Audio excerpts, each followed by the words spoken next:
है। आपसे यदि प्रश्न मैं करूं, पानी, इसमें पानी है, अब इस ग्लास में जो पानी है, इस पानी का क्या आकार है? कहिए कहिए। ग्लास का, यही ग्लास का पानी कटोरी में चला जाएगा तो क्या आकार हो जाएगा? कटोरी का। कटोरी का थाली में चला जाएगा तो थाली का। इसका मतलब पानी का अपना कोई आकार नहीं है, ठीक ना? लेकिन वही पानी जब बर्फ बन जाए, इस ग्लास को 2 घंटा के लिए डीप फ्रीजर में रखिए, बर्फ बन जाए, निकालिए। अब इस बर्फ का आकार ग्लास का है, लेकिन इस बर्फ को जब थाली में डालिएगा तो वो थाली के आकार का नहीं होगा, वो ग्लास के ही आकार का रहेगा। पानी था तो कोई आकार नहीं, बर्फ बन गया तो आकार मिल गया। है दोनों एक ही। जो पानी है वही बर्फ है, अंतर नहीं है। लेकिन पानी का कोई आकार नहीं, बर्फ को आकार है। भगवान शंकर ने कहा, देवी उसी प्रकार भगवान का अपना कोई आकार नहीं है। भगवान तो निराकार है, लेकिन उस निराकार भगवान को देखने के लिए जब भक्त यहां मन में कल्पना करते हैं, अब आपसे एकदम प्रैक्टिकल मैं कह रहा हूं, आपको पता है कि राजन यहां कथा गाने वाले आने वाला है, तो आपने मन में कल्पना बना के रखी है कि सफेद कुर्ता, सफेद धोती, लाल पटका लगा के आएंगे। लगाया है ना? यदि मैं टी शर्ट और जींस पैंट पहन के चला हूं तो कोई मुझे महाराज मानेगा? कहिए बाबूजी। अरे गेट पर जो भैया खड़े रहते वही कहेंगे, बाहर भागे, बाहर भागिए, महाराज आने वाले, निकलिए निकलिए यहां से, वही भगा देंगे। हम बोले, अरे हम ही भागो, बहुत देखे तुम्हारे जैसे। आप समझ रहे मेरी बात को? भले हम ही हो टी शर्ट और जींस पैंट पहन के चले आए, यही के लोग भगा देंगे, भगिए भगिए, महाराज के आने का टाइम हो गया है। बोले, अरे हम ही महाराज है। बोले, देखो बहुत देखे तुम्हारे जैसे महाराज। क्यों? आप लोगों ने जो एक स्वरूप बनाया है, उसी स्वरूप में स्वीकार करेंगे। उसी प्रकार भगवान का अपना कोई आकार नहीं, लेकिन भक्त ने यहां देखने के लिए जिस स्वरूप की कल्पना की है मन में, भगवान सोचे यदि दूसरे रूप में चला जाऊंगा तो वो मानेगा ही नहीं कि मैं भगवान हूं। इसलिए भक्त जैसी कल्पना करते हैं, वैसा आकार लेके भगवान यहां प्रकट हो जाते हैं। यही भगवान का अवतार है। भक्त कल्पना करते हैं कि मेरे भगवान तो धनुष बाण लेकर आएंगे, राम जी आ गए। भक्त ने कल्पना किया कि मेरे भगवान बंसी लेकर आएंगे, गोविंद देव जी आ गए। जिस रूप में जो चाहा दर्शन उसे मिला है। जिस रूप में जो चाहा दर्शन उसे मिला है। भक्तों से मेरे प्रभु का ऐसा ही सिलसिला है। भक्तों से मेरे प्रभु का ऐसा ही सिलसिला है। कहां मिलेंगे, कहां नहीं मिलेंगे, ये न पूछिए, कहां कहां नहीं मिलेंगे। तट पर किसी को राही, जो तट पर है, किनारे, तट पर किसी को राही, और किसी को मझधार में मिलेगा। लेकिन कब मिलेगा, ये पॉइंट है। मझधार में चाहे तट पर कब मिलेगा? पाना है यदि प्रभु को तो बस प्यार में मिलेगा। पाना है यदि प्रभु को। इस कलिकाल में जयपुर में बैठे बैठे भगवान को यदि अपने घर में प्राप्त करना चाहते हो तो कुछ न करिए, भगवान को बस प्यार करिए, प्रेम करिए। कैसे प्रेम करें महाराज? अपने जैसा प्रेम करिए।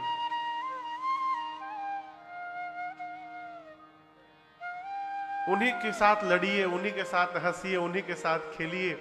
हमारे पिताजी के एक मित्र हैं, पिताजी तो अब नहीं रहे।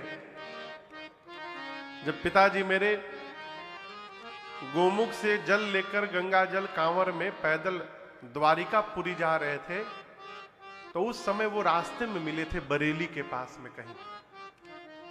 वो बंगाली है, उनका नाम है केजी गोस्वामी, आज भी है वो। काली माँ के एक फोटो को ऐसे लिए रहते हैं, काली मैया उनका फोटो है इतना बड़ा, उनको लिए रहते हैं ऐसे। कस्टम में अकाउंटेंट थे वो गोस्वामी जी, अब तो रिटायर्ड हो गए। उसी फोटो को फ्रॉक पहना के रखते हैं और उन्हीं से बात करके उन्हीं में लगे रहते हैं। जीवन में कभी जूता चप्पल नहीं पहना। और आपको लगेगा कि महाराज क्या बोल रहे हैं, लेकिन मैंने अपनी आंखों से देखा है, वो मां से बात करते हैं, साक्षात बात करते हैं। इसका अनुभव मुझे एक बार हुआ। एक बार मैं उनसे, आप लोग देखे हैं ना, एक बार मेरी कथा में आए कलकत्ता में, तो बैठे थे, आके बैठे 5 मिनट बैठे, अब 5 मिनट बाद उठ के चले गए। तो ये विकास जी जो है ना, उठ जा देख ले लो,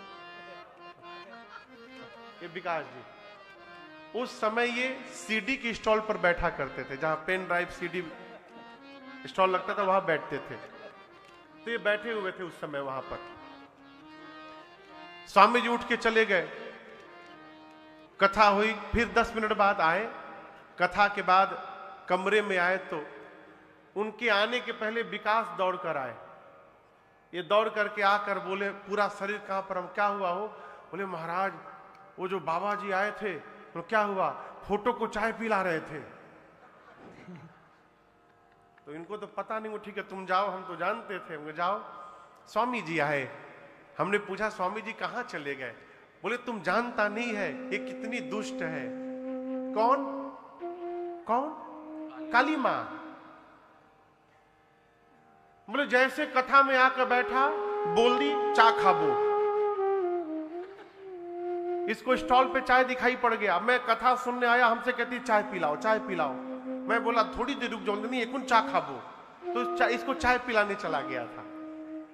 एक बार मैं उनसे मिलने गया, उनके आश्रम तो है नहीं, एक कोठरी है शमशान में, एक रूम है बस, वहीं रहते हैं। तो मैं मिलने गया तो मेरे साथ एक चाचा थे मेरे, इंद्रजीत पांडे, अब तो नहीं रहे वो भी। मैं उनको बाइक पे बिठा के ले गया था। तो गया, प्रणाम किया। बेड लगा था, बेड पर तकिया पर माँ का फोटो लगा है। प्रणाम करके मैं नीचे बैठ गया। देखा स्वामी जी आ रहे हैं, जा रहे हैं, एकदम तमतमाया हुआ चेहरा। तो हम पूछे उनसे कि स्वामी जी माँ नाराज हो गई है क्या आज? बोले नाम मत लेना, आज मैं इससे नाराज हो गया हूं, इससे बात नहीं करूंगा मैं आज। हम बोले क्यों? आज तक तो सुना था कि भगवान नाराज हो गए थे, आज भक्ते नाराज हो गया। हम पूछे क्यों स्वामी जी आप नाराज हो गए? तो बोले कल ये टीवी देख रही थी। कौन? काली माँ। उनका नाम है बाबू सोना, वो काली माँ को बाबू सोना बोलते हैं। तो बोले कल ये टीवी देख रही थी और टीवी का एक ड्रेस इसको पसंद आ गया। अब हमसे कहती है वो ड्रेस ला के दो। हम कहां से ड्रेस ला के देगा टीवी का ड्रेस? कह रही है पहनेगा तो वही ड्रेस पहनेगा, हम इससे बात नहीं करेगा आज। अब हमको कुछ समझे में ना आवे क्या बोल रहे हैं। हमको प्रसाद लाए, बंगाल में कचौड़ी को लूची बोलते हैं, लूची और आलू दम की सब्जी थी।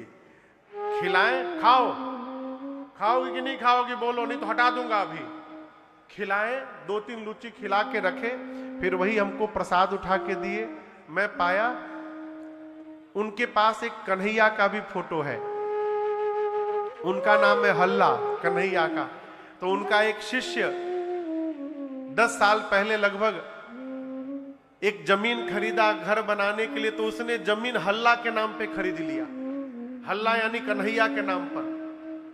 आज जमीन लेकर के अपने लिए घर बनाया। जब घर बन गया तो ये बाबू सोना माई नहीं, बाबू सोना के नाम पे जमीन लिया, माँ के नाम पर, काली माँ के नाम पर। जब घर बन गया तो कन्हैया बोले स्वामी जी से कि उसके नाम से तुम प्रॉपर्टी करा दिया, हमारे नाम से कौन सा प्रॉपर्टी किया आज तक, ये बताओ। बाबू सोना के नाम से प्लॉट लिया दिया, हमारे नाम से कोई प्लॉट लिया है? अब उस घर में मैं रहूंगा। तो उस आदमी के घर के ड्राइंग में वो कन्हैया आज तक विराजमान है, वहां से जाते नहीं कहीं, कब्जा करके बैठे हैं घर पे। तो स्वामी जी हमको बोले चलो हल्ला बुला रहा है तुमको।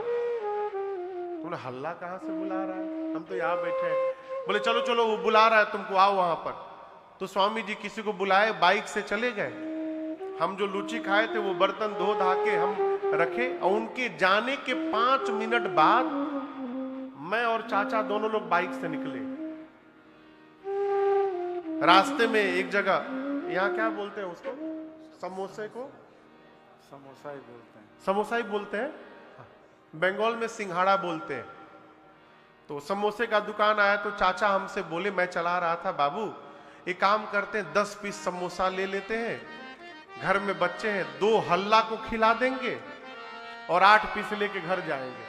ये बात केवल हमारे चाचा के बीच हो रही है। स्वामी जी जा चुके थे, हम लोग समोसा लिए, पहुंचे वहां घर में, प्लेट में 2 पीस समोसा निकाल के चाचा दिए, और स्वामी जी जैसे भोग लगाए 10 सेकंड नहीं बीता, पीछे घूम करके चाचा को बोले, पांडे तुम जानता नहीं ये कितना दुष्ट है, ये तुम 8 पीस घर ले जाने के लिए रखा है, ये बोल रहा है हम 10 पीस खाएंगे, सामने मंगाओ समोसा। अब वो जैसे बोले मैं तो कांपने लगा डर के मारे। चाचा तुरंत सारा समोसा दिए, सब खिला दीजिए, हम दूसरा ले लेंगे घर के लिए। ये मेरे आंख के सामने की घटना है। वो स्वामी जी आज भी हैं, वो मां से बात करते हैं। भगवान तो आज भी बात करने के लिए तैयार है, लेकिन बुरा न मानिएगा, हम मंदिर में भगवान से बात करने नहीं जाते, हम मंदिर में भगवान से केवल मांगने जाते हैं। जो आज भी बात करने जाता है उससे भगवान बात करते हैं। भगवान को प्रेम करिए। हमने आंगन नहीं बुहारा, मन का आंगन नहीं बुहारा, कैसे आएंगे भगवान, कैसे आए। जलंधर का रूप बना के अब वृंदा मैया के सामने आके खड़े हो गए। वृंदा जी ने अपने पति का स्वरूप देखा, पूजा छोड़ के उठ गई, और जैसे पूजा को बीच में छोड़ा, उधर युद्ध में जलंधर मार दिया गया।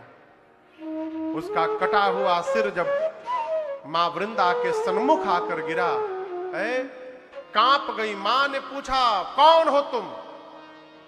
भगवान अपने रूप में प्रकट हुए। वृंदा मैया ने कहा, आपने भगवान होकर मेरे साथ छल किया है, शाप देती हूं आपको। जिस प्रकार आज आपने मेरे पति को मुझसे दूर किया है, एक दिन यही मेरा पति आपकी पत्नी को आपसे दूर करेगा।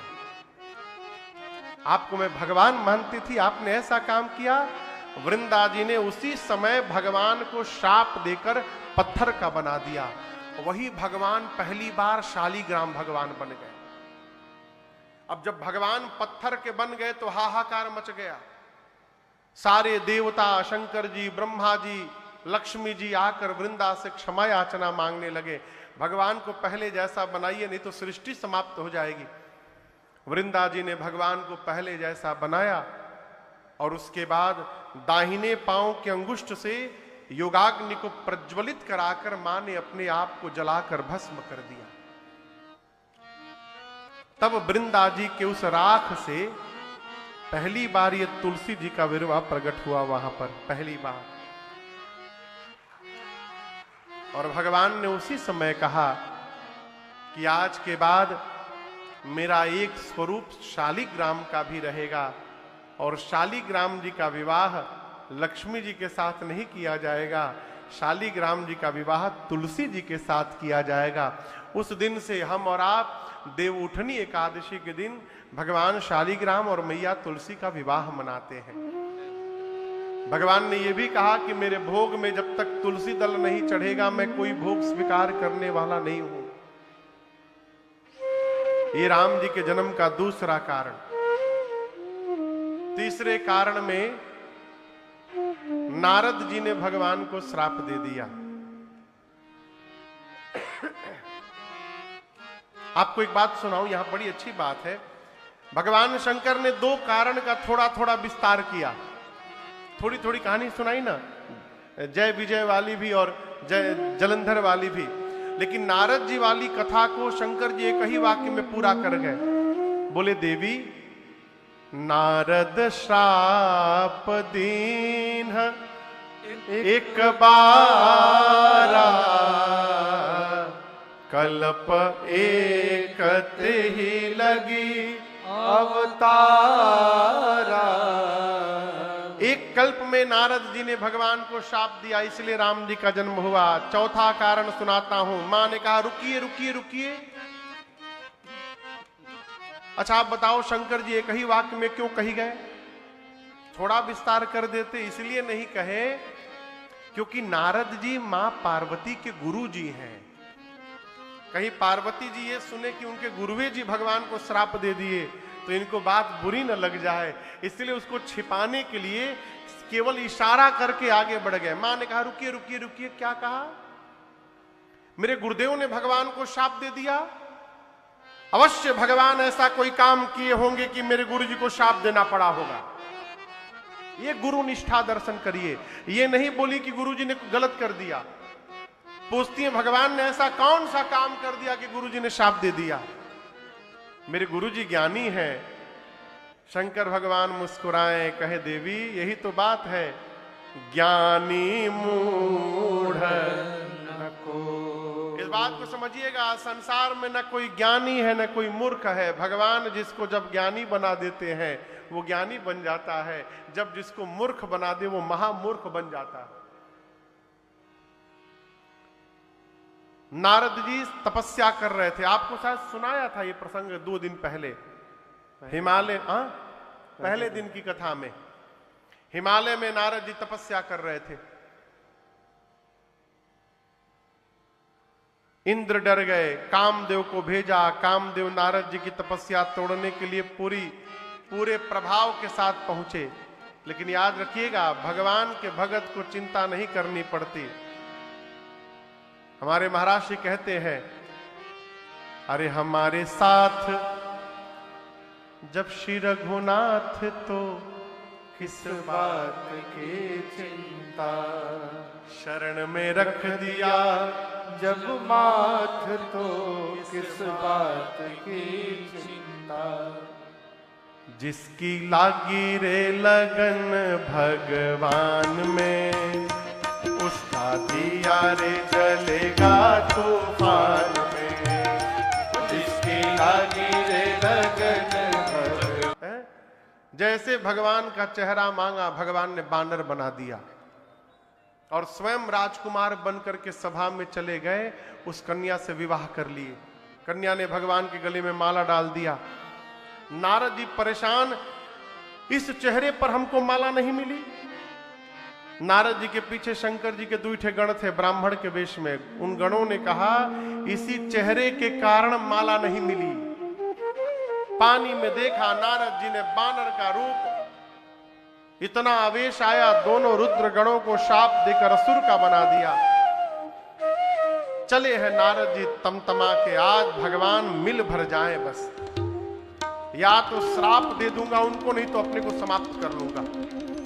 तब तक भगवान रास्ते में मिल गए और केवल मिले नहीं, अग्नि में घी डालने के लिए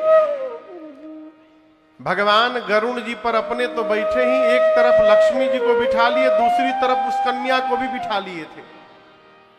नारद जी से पूछे, नारद जी कहां जा रहे हैं? नारद जी जैसे चेहरा ऊपर किया, अरे कन्या इनके बगल में बैठी है, इतना बड़ा गेम मेरे साथ हो गया। मैंने कहा अपना चेहरा दीजिए, हमको बानर बना के स्वयं विवाह कर लिए। नारद जी टूट पड़े भगवान पर, बोले आप कपटी है, कपटी। आपका कपट मैं उसी दिन देख लिया था, लेकिन चुप रह गया। भगवान बोले किस दिन? किस दिन? समुद्र मंथन में से जहर निकला तो शंकर के पास भेज दिए, और लक्ष्मी और मणि निकला तो अपने पास रख लिए। आपको जो मन करता है आप वही करते हैं, परम स्वतंत्र हो गए हैं। आप अपने से बड़ा किसी को नहीं मानते। अच्छे घर में बैना भेजा है, आज मैं ठीक करके छोड़ूंगा आपको। पहला श्राप देता हूं, जिस राजकुमार का रूप धारण करके छल किया मेरे साथ, वही शरीर धारण करना पड़ेगा। मैंने कहा अपना रूप दीजिए, बानर बनाया। आप जब मनुष्य बनेंगे तो ये बानर ही आपकी सहायता करेंगे।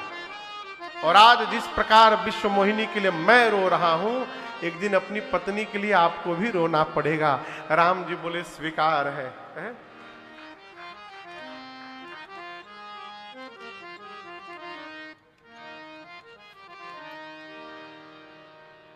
कहो भगवान को श्राप मिला, उसमें भी ताली बजा रहे हैं आप लोग। भगवान बोले स्वीकार है। और उसके बाद भगवान ने नारद जी के ऊपर से अपनी माया को खींचा है। जैसे माया हटी, जब हरि माया दूरी निवारी, जब हरि माया दूरी निवारी।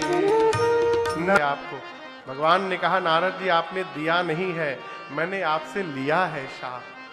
जाइए भगवान शिव के नाम का स्मरण करिएगा, हृदय को शांति मिलेगी।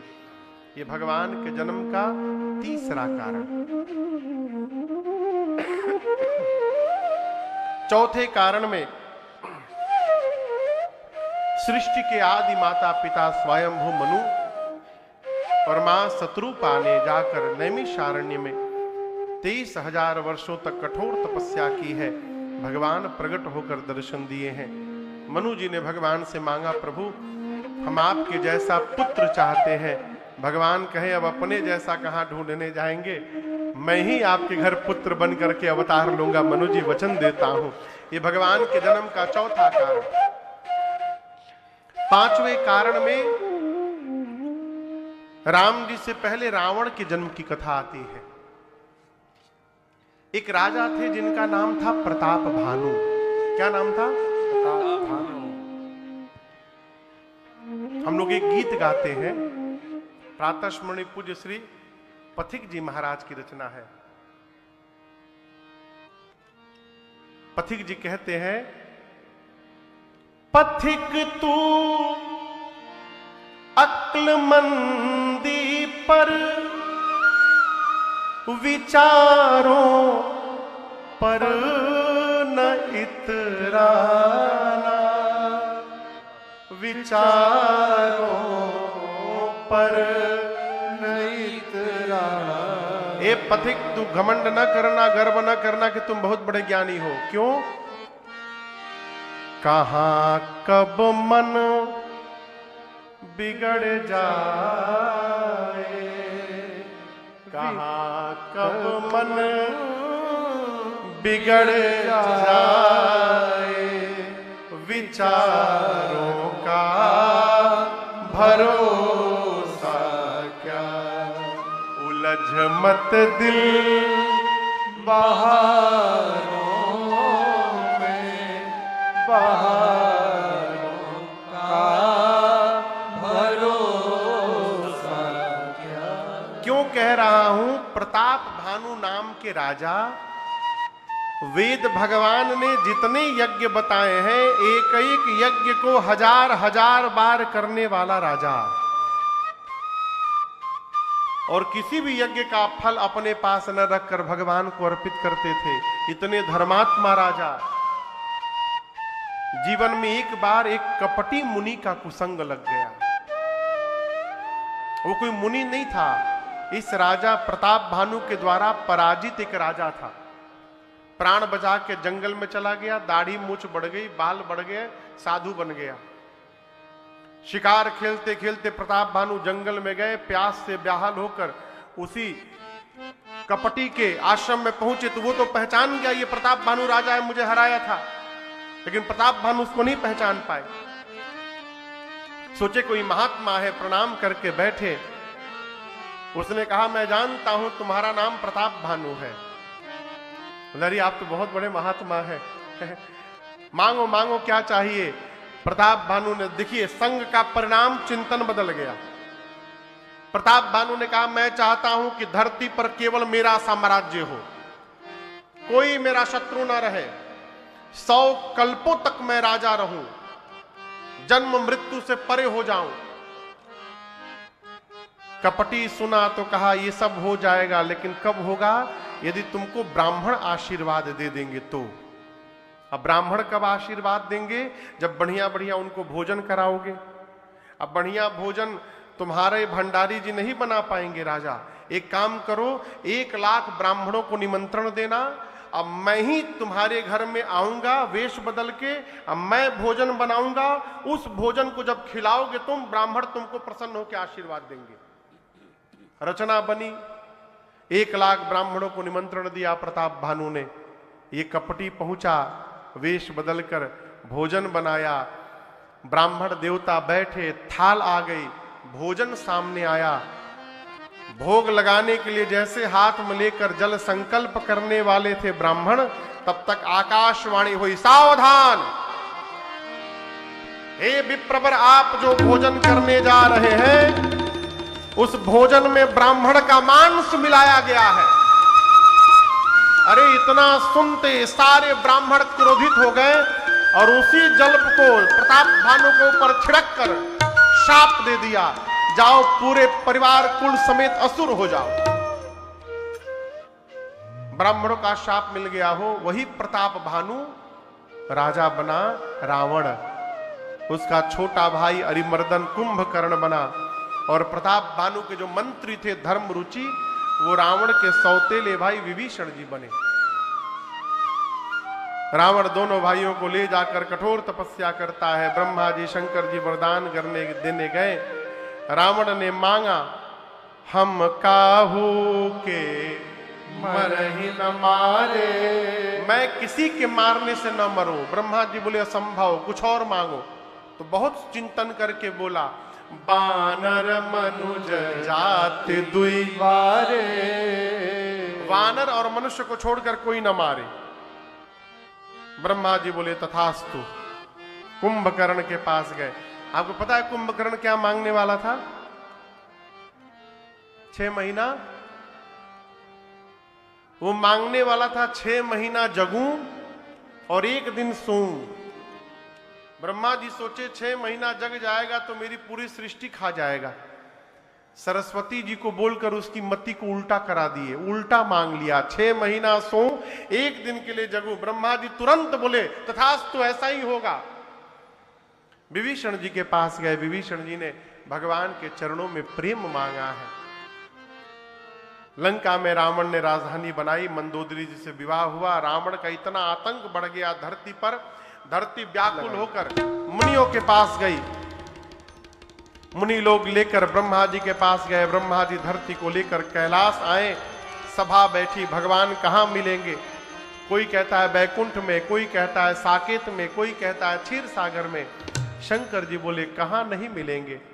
हरि व्यापक सर्वत्र समाना, प्रेमति प्रगट होहि मैं जान। ब्रह्मा जी, भगवान शंकर बोले ब्रह्मा जी से, भगवान सर्वत्र है, हम लोग प्रेम से बुलाएंगे तो कैलाश में ही प्रकट हो जाएंगे। सारा देव समाज भगवान को पुकारने लगा, श्रीमन नारायण नारायण नारायण, श्रीमन नारायण नारायण नारायण। की आर्त पुकार को सुनकर भगवान की ब्रह्मवाणी हुई। भगवान की आवाज आई। आप कल्पना कर सकते हैं भगवान क्या बोले होंगे? हाँ, कोई भी जीव यदि डर के आपके पास आए तो आप सबसे पहले क्या बोलेंगे? हाँ, कहिए कहिए कहिए, डरो मत। देखिए, किसी को डरा देना तो सरल है, लेकिन किसी के डर को समाप्त कर देना ये सरल व्यवहार नहीं है। ये केवल भगवान कर सकते हैं। जैसे सबने आर्त पुकार किया, भगवान की वाणी आई, जानी डर पहु, डरिए मत। कौन? मुनि सिद्धा सुरे, हे सिद्ध जन, हे मुनि जन, हे देवराज इंद्र, डरिए मत। क्यों? तुम ही लागी, आप लोगों के लिए मैं धरी हूं नर वेशा, मैं नर वेश धारण करने वाला हूं। सूर्यवंश में, अयोध्या में अवतार लूंगा। अकेले नहीं आऊंगा, अंशों के साथ आऊंगा। नारद जी के एक एक वाक्य को सत्य करने आऊंगा, पृथ्वी के भार का हरण करने आऊंगा। इसलिए आप डरिए मत, आनंद में रहिए।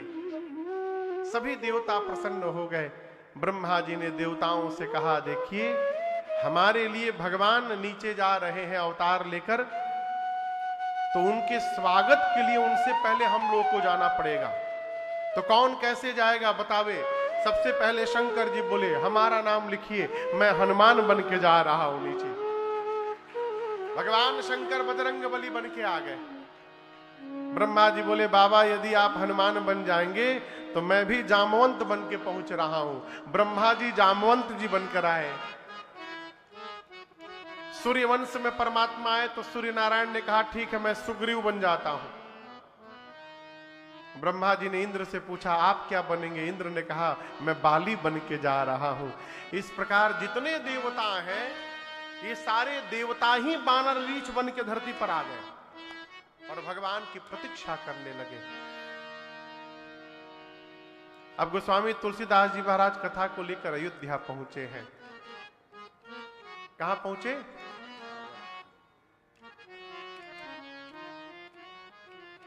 अयोध्या गए हैं आप लोग? कितने लोग गए हैं अयोध्या? बहुत लोग गए हैं हो, हाथ नीचे करिए। कितने लोग नहीं गए हैं? अरे ये तो उससे ज्यादा हो गए। असल में दूर भी बहुत है ना अयोध्या, 4-5 महीना लगता होगा जाने में। नहीं,